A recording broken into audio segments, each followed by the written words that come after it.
अस्सलामुअलैकुम, नमस्कार, आदाब। मैं हूं निहाल अख्तर पयामी और आप देखना शुरू कर चुके हैं गांव मोहल्ला। दोस्तों, आज से 3 से 4 दिन पहले मैंने आपको एक ख़बर दी थी और ख़बर थी इंजीनियर प्रिंस कुमार के ताल्लुक़ से। हमने आपको बताया था कि किस तरह से मुज़फ़्फ़रपुर के प्रिंस कुमार अपनी पत्नी काजल कुमारी के साथ हनीमून के लिए दार्जिलिंग जा रहे थे, लेकिन किशनगंज जैसे ही उनकी ट्रेन पहुंची थी, यानी नई जलपाईगुड़ी एक्सप्रेस से वो सफ़र कर रहे थे और जैसे ही ट्रेन किशनगंज पहुंची थी, वहां उनके साथ एक मिसहैपनिंग हो गई थी। उनकी पत्नी वहां से गायब हो गई थी। हालांकि जो प्रिंस कुमार हैं, उन्होंने जो पुलिस को जानकारी दी थी, उन्होंने कहा था कि मेरी पत्नी ये कह कर के गई कि मैं बाथरूम जा रही हूँ, उसके बाद से वो लापता थी। खैर, बहरहाल 2 दिन के बाद फिर उनकी पत्नी का पता चला गुरुग्राम में। ये वीडियो हमने फेसबुक पर अपलोड किया था, यूट्यूब पर अपलोड किया था और इस वीडियो में हमने गुरुग्राम के ताल्लुक़ से आपको बताया था। हमने बताया था कि हमने आपसे कमिटमेंट किया था कि जो भी इन्फॉर्मेशन आएंगी कि साहब आखिर क्या ऐसी बात हो गई, आखिर कौन था वो जो प्रिंस की जो पत्नी हैं काजल कुमारी को वहाँ से लापता करते हैं। तो ये सारी चीज़ें जो है काफ़ी सस्पेंस थी और ये मिसहैपनिंग क्यों हो गई, तो चीज़ें खुल कर के सामने आ गई हैं। जैसा कि हमने आपको पिछले वीडियो में बताया था कि किशनगंज रेलवे पुलिस गुरुग्राम से उनको यानी काजल कुमारी को लाने के लिए पहुंचे थे 2 दिन पहले ही। तो अब नया अपडेट ये है दोस्तों कि काजल कुमारी का जो बयान आया है कटिहार न्यायालय में, जो काजल कुमारी ने जो बयान दिया है, उन्होंने जो बात कही है वो काफ़ी शॉकिंग बात है। एक ऐसी बात है जो आमतौर पर एक आम आदमी जल्दी से उसको पचा नहीं सकता है। काजल कुमारी का कहना है कि मैं उनके साथ यानी प्रिंस कुमार के साथ बहुत ज़्यादा हमारे रिलेशन अच्छे नहीं थे।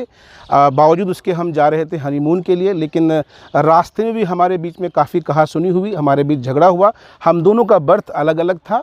मैंने अपने पति से कहा कि आप सो जाओ।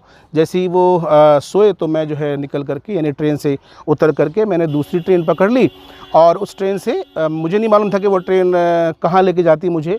बहरहाल मैं गुरुग्राम पहुंची और जैसा कि आप सबों को पता है, गुरुग्राम हरियाणा का एक नगर है, एक शहर है और काफ़ी वीआईपी शहर है। तो गुरुग्राम पहुंची। काजल कुमारी ने जो न्यायालय में जो अपना बयान स्टेटमेंट दिया है, उसका कहना है कि ट्रेन से उतरने के क्रम में उनका जो मोबाइल था वो मोबाइल खो गया और कुछ पैसे थे उनके पास। गुरुग्राम में वो होटल तलाश कर रही थी कि इसी दरमियान कुछ लोगों ने उन्हें डाउट हुआ तो पुलिस को इन्फॉर्म किया और पुलिस ने जब तफ्तीश की तो मालूम चल गया कि साहब दरअसल ये मामला है। तो ये बयान बेसिकली काजल कुमारी की तरफ से है कि भाई हमारे जो ताल्लुकात हैं वो प्रिंस कुमार से अच्छे नहीं थे। शादी हमारी भली हो गई थी लेकिन हम लोगों में अनबन चलती थी। हम लोग जब इस सफ़र में निकले थे तब उस दौरान भी हमारे बीच में झगड़े हुए और इस वजह से हम जो है मैंने रास्ता इलाहदा करने चाहा, रास्ता अलग करना चाहा। मैं एक चीज़ समझ नहीं पा रहा हूँ और आपसे समझना चाहता हूँ कि जिसकी शादी नई नई हो और हर शौहर की ख्वाहिश होती है कि वो अपनी बीवी को जो है ज़्यादा से ज़्यादा प्रोटेक्ट करे। ठीक है, अगर आपके बर्थ अलग अलग हो गए थे तो जाहिर सी बात है जो पति होगा या पत्नी होगी वो दो जो चाहेंगे कि साहब एक ही बर्थ पे हम कम से कम रात तो गुजार ही सकते हैं, जग कर के गुजार सकते हैं, या फिर जो आसपास का बंदा होता है उससे सिफारिश करके, उनसे गुजारिश करके, क्योंकि ट्रेन में लोग होते हैं इतने जो है साहब दिलवाले तो होते ही हैं कि चीज़ जो है सीटें एक्सचेंज हो जाती हैं।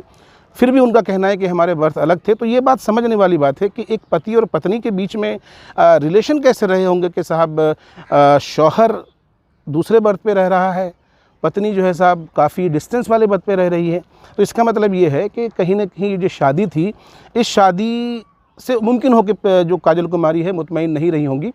तो ये भी बहुत सारी चीज़ें ऐसी होंगी जो सार्वजनिक तौर पर काजल कुमारी नहीं कहना चाह रही होंगी। इस वीडियो का सारांश जहाँ तक मुझे समझ में आ रहा है, शादी ब्याह का जो मामला है ना, वो मुझे लगता है कि लड़की की मर्ज़ी और लड़के की मर्ज़ी के मुखालिफत में नहीं होनी चाहिए। जब भी आप अपनी बहनों की, बेटियों की, जिसकी भी शादी कराएं तो शादी से पहले उसकी रज़ामंदी होना बहुत ज़रूरी है।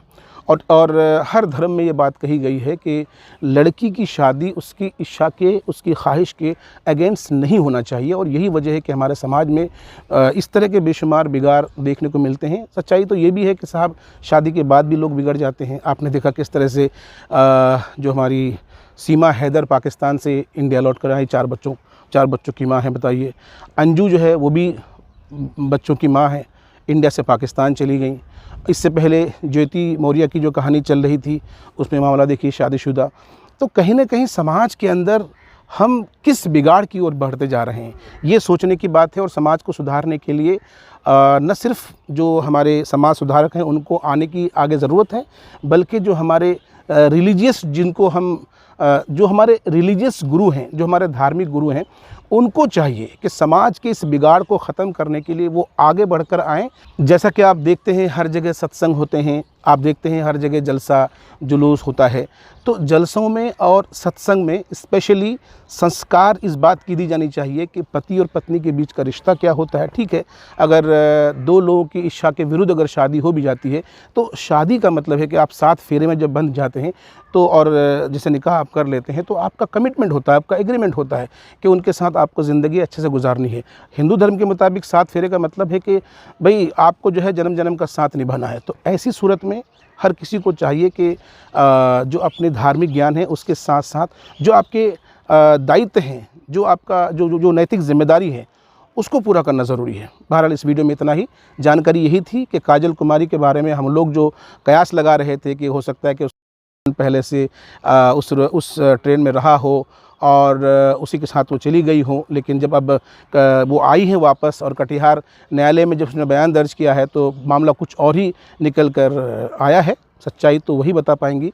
खैर बहरहाल हम तो यही चाहेंगे कि साहब ये जो रिश्ता है, अब ये भी शादी हुई है, इस रिश्ते को अभी भी सुधारा जा सकता है। इस रिश्ते को साहब एक खुशहाल ज़िंदगी में बिताया सकता है।